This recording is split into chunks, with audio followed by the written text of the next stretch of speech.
The purpose of this video is to give a clear and concise direction to the referees on how games should be officiated for the 2015 season.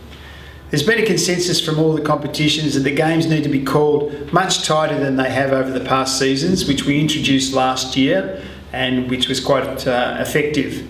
It is the referee's responsibility in all competitions to uphold the integrity or the honesty of the rules while applying the spirit and the intent of the rules. Overall, the directions of the season will focus on the following 9 basic principles: protecting the ball carrier, protecting the shooter, charge block, no charge semicircle, verticality, flopping, active shooting, player-coach behaviour and game timing. Protecting the ball carrier. The ball carrier must be allowed to bring the ball up the court without being manhandled. Fouls must be called if 2 hands are placed on the ball carrier. Fouls must also be called for defenders who place 1 hand on the ball carrier and do not remove it. A bit like jabbing. Bodying, checking, bumping or using their knees to move a player off their line must also be called a foul. Protecting the shooter. Any illegal contact on the shooter while in the act of shooting is a foul.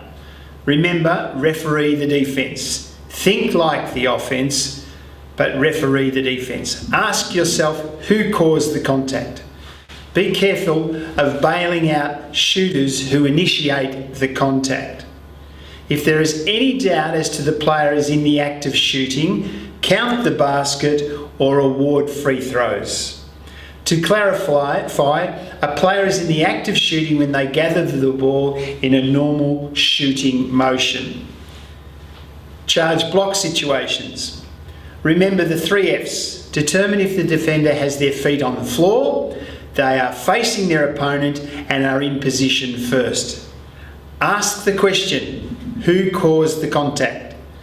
See the whole play and observe the point of contact. If it is down the middle and there is enough contact to warrant a call, call a charge. Move to get into good position to observe the play. Anticipate the play, but don't anticipate the call. Referee the defence and think like the offence. Establish if the offensive player breaks the imaginary vertical plane of the defender. If not, and the player goes to the floor, decide it is incidental contact or consider whether it is a flop.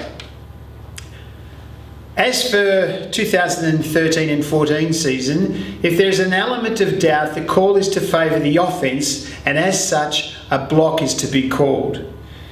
This is not to be used as a cop-out by officials. We expect good defence to be rewarded with the appropriate call or no call as required.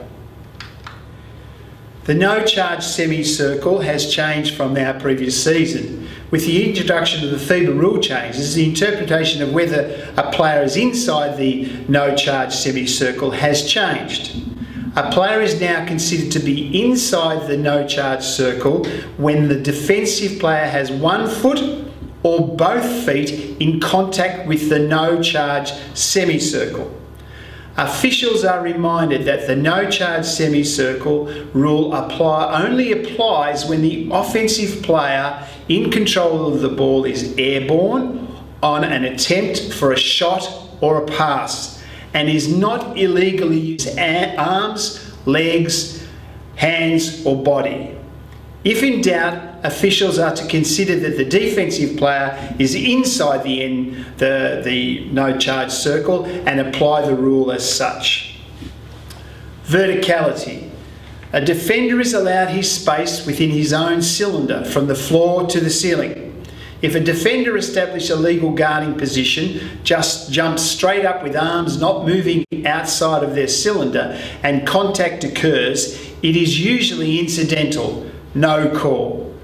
Protect the shooter, but still maintain a balance between offence and defence.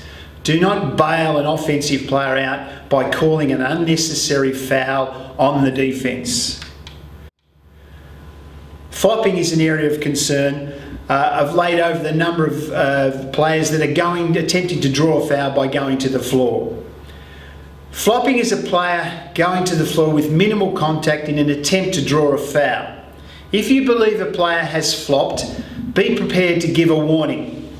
Stop the game at the next opportunity and inform the coach of the team warning. Treat stopping the game as if you were dealing with an injured player. In other words, if you can stop the play without any disadvantage to either team, stop it immediately. However, if one team is to be being put to a disadvantage, wait until the play has finished and then issue the warning. Remember, any further flops by the same team must be penalised with a technical foul to that player. Active shooting, the continuation. Active shooting and continuous play needs to be a focus to ensure referees are consistent. Once an offensive player picks up the ball in his normal shooting motion, he is in the act of shooting. If he is fouled after picking up the ball and in his continuous motion he attempts to shoot a basket or successfully scores a basket, free throws must be awarded, or points counted and an additional shot awarded.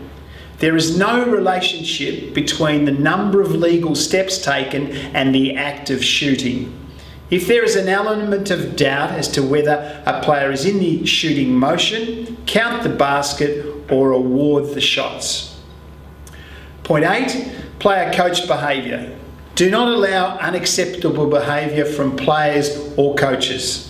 Be prepared to warn coaches and players publicly for unacceptable behaviour and for inappropriate reactions to calls.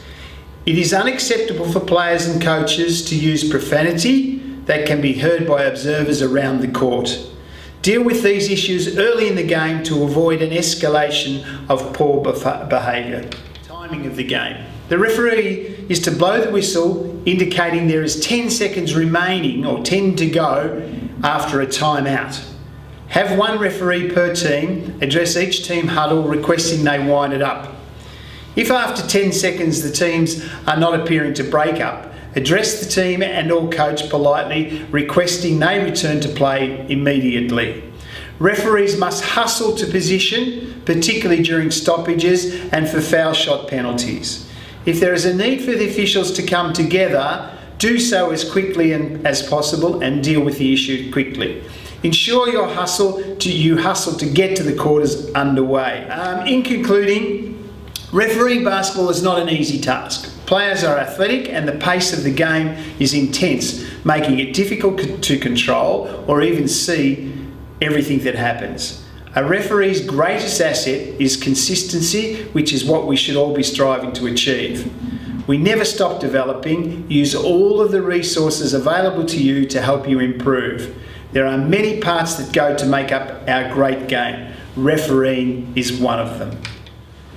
Remember that there are new rules coming into effect in the coming season. Information about these rules has been distributed. It is your responsibility to ensure you understand and implement the new rules.